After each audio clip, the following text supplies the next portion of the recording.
Ahoy there, I'm Zaefnyr. Massively made online role-playing games. The kind of game you remember playing with IRL friends in like 2008, only for them to quit and then for you to make new friends online. Okay. With the main story that half the players don't care about, difficult and rewarding group content, and skill bars of 10 and above.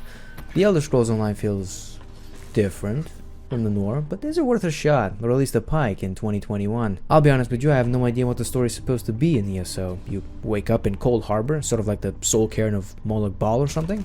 Then Astrid opens the lock to your cell, replaces Gandalf from the Soulbind, and when you leave the damn place you're somehow left soulless. Astrid then gets bound in Gandalf's stead, and he pledges to find a way to free her. I'll leave the rest for you to find out, since I definitely played through it all. I just don't want to spoil anything. The world in ESO is gigantic. If you've ever played any Elder Scrolls game, and especially Daggerfall, which you can download fully for free from the official Elder Scrolls site, you'll notice that Bethesda has a thing for huge worlds. In ESO, you can visit most of Tamriel, and I only say most because they keep on selling tiny provinces of Skyrim as DLC. Of course, all DLC would be available for free, if only you were to pay a monthly subscription for ESO Plus, but more on that later. The guards in the crime system are something that, as far as I know, no other MMO has implemented, and probably for good reason. It was always a part of the Elder Scrolls games. Stop! You violated the law! Skyrim's iconic imprisonment for chicken slaughter gave some good chuckles back in its days. They didn't hesitate to put the mechanic into their MMO either, together with Thieves' Shows where you can buy bounty removal permits and sell stolen items to fences. Every map has its own quests, some of which chain a few times before being marked as completed. Sometimes these side quests help with the background of certain map events, such as the burnt mill outside of Daggerfall. Other times they're quests that initiate new zones. The maps are the same level for everyone, allowing you to go on leveling spree with your higher leveled friends at any time. The only thing that levels separate in ESO is the available skills, and you obviously do much better DPS wise once you've unlocked more passive skills and upgraded your active ones. Speaking of which, the combat, having zero expectations in life often leads to a lack of disappointment. That being said, while going in with no expectations whatsoever, the combat has to be one of the most interesting and disappointing things for me in ESO. It was only natural for ZeniMax Online Studios to change the skill system from previous Elder Scrolls games. You can't exactly make dice roll combat, unpredicted skill perks at certain skill levels, or just plain damage modifiers into a thing in an action MMO. Así que se las hice de pedo y ellos... Or at least, that can't be it. It's the first Elder Scrolls game with an active skill system, as long as we ignore spells from previous iterations. Weapons and armor types are not class locked either, as opposed to most MMOs out there. The problem with this system that seems to be so new and innovative for the series is the fact that it's very limited when compared to other games in the same genre.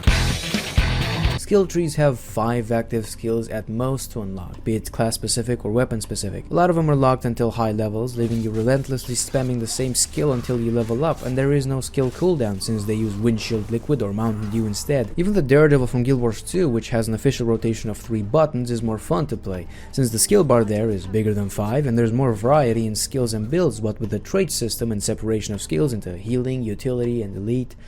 Anyway, I'm being carried away.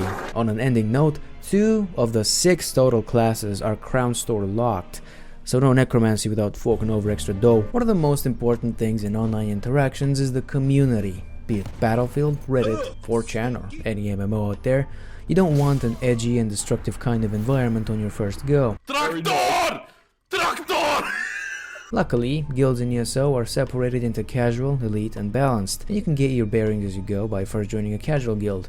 You can also join a maximum of 5 guilds, so go wild when writing your CVs, and ask questions as dumb as they might seem. That being said, I joined 2 guilds and I even hopped onto Discord with one of them. If there's red stuff, kill it. If there's buttons to push it. They were quite helpful, and actually fun to talk to as opposed to other gamers on the wide web. Why does my mic fall out? Before I even found the button for the guild's tab though, the zone chat in my first hours of playing the game proved to be very resourceful. I ran out of lockpicks, asked where I could get some more, and someone just straight mailed me 100 of them. Later on, I asked about inventory space, and someone told me about the inventory bags vendor and the daily horse training, which gradually increases carrying capacity, mount speed, or mount stamina, depending on what you choose. He even gave me 50,000 septums so I can have an easier start. What a lad. Oh, ahoy there! You seem to have played for a couple of hours. Say, wouldn't you be interested in exploring all the DLCs? Or getting 1,650 crowns monthly?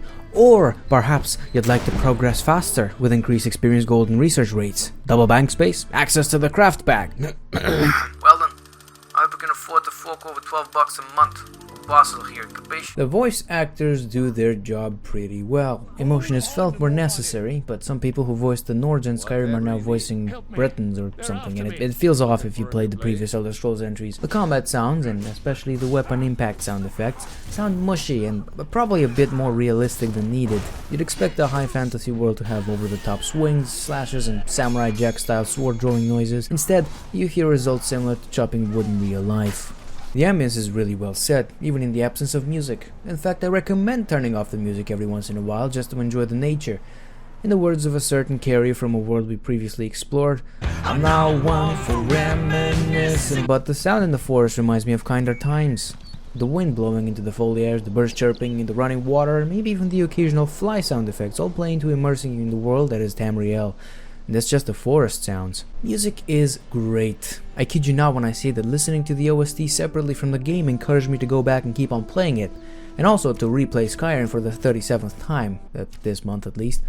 As is the standard, epic orchestra. I grew up with Skyrim and Oblivion, and so much of it made me feel that ESO captured the Elder Scrolls essence in its music. Most of it feels like simple background soundtracks, while some songs are especially inspiring and rather fitting for the sceneries presented in the Elder Scrolls Online.